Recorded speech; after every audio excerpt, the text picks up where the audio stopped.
नमस्कार. हे बघा 15 दिवसांनी आपल्या ब्रह्मकमळाच्या कळ्या किती छान झालेल्या आहेत आणि नंतर त्या संध्याकाळी फुललेल्या आहेत. तर ते पण व्हिडिओ मी घेतलेला आहे. तर बघू शकता मी सकाळी कळ्या बघितल्या ना, तेव्हा मला वाटलं की या संध्याकाळी नक्कीच फुलणार आहेत आणि तसंच झालं. मग आम्ही पूजा वगैरे केली. त्यांनी छोटासा एक व्हिडिओ पण घेतलेला आहे.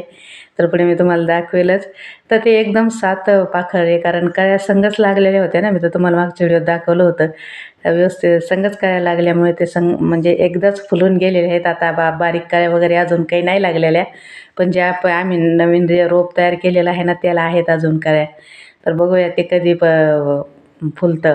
तर रोप कसं तयार करायचं हे तर मी तुम्हाला व्हिडिओत सांगितलेलंच आहे आणि एकदम साधी सोपी पद्धत असते. पण इतकं छान वाटतं रात्री. तर बघू शकता तुम्ही इतके छान असे फुलपाकळी होते आणि इतका प्रकाश त्याचा पडला होता बघा. हे बघा मस्त हे 3 संगच फुललेले आहेत. त्या 3 कळ्या होत्या. इथे 5-7 कळ्या होत्या त्या गळून गेल्या लाल लाल पडून काय माहिती कशाने. आणि इथे एक आहे बघा छोटंसं. छोटंसं नाही आहे ते खूप मोठं आहे पण तसं दिसतंय.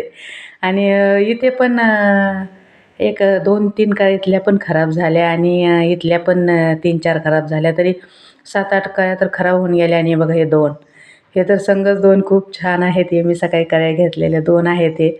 आणि दोन्ही संगच फुलले होते. त्यांचे विरुद्ध दिशेला ते तोंड होते. एक इकडं एक इकडं आणि एक बाहेरून फुललेलं आहे. तरी बघा हे एक आहे. खूप छान दिसत होतं इतकं भारी. आणि मग नंतर आम्ही त्याची पूजा वगैरे केली आणि नंतर सकाळी मग ते हे होऊन जातात ना. तर 11-12 वाजले असतील तेव्हा. 11-12 वाजले असतील मला वाटतं त्यावेळेस. तर बघू शकता किती छान दिसत आहेत. आणि दर्शन वगैरे घेतलं मग आम्ही रात्रीच.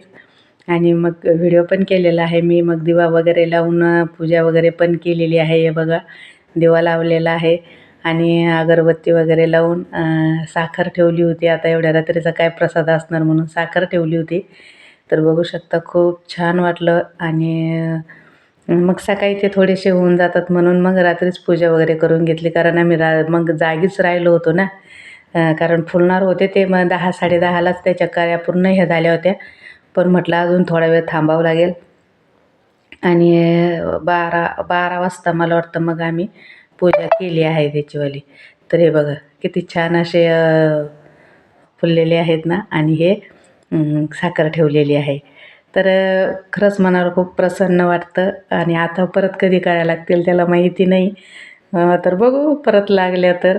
आणि फुलले तर कारण ते आम्ही नवीन रोप केलं त्याला आहेत कळ्या. मी दाखवेल तुम्हाला नंतर.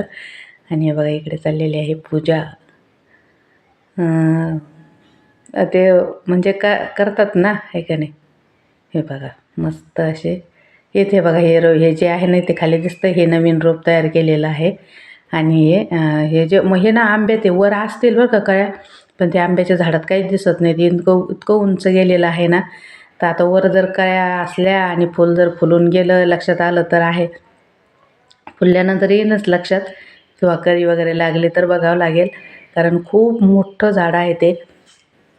वेलासारखं आंब्याच्या झाडावरती हे झालेलं आहे. आणि हे बघा हे नंतर एक पाकळं होतं परत. ही कळीच कशी काय राहिली होती काय माहिती बाहेरून. तर हे बघा हे असं हे होऊन गेलं होतं. हे मी 3 वाजता याची क्लिप घेतलेली आहे.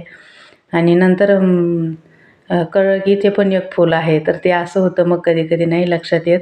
आणि मग सकाळी आम्ही ते तोडून आणि मग देवाला दिलेले आहे. ते बघू शकता तुम्ही सकाळी. तर कसे वाटले ब्रह्मकमळ नक्की सांगा.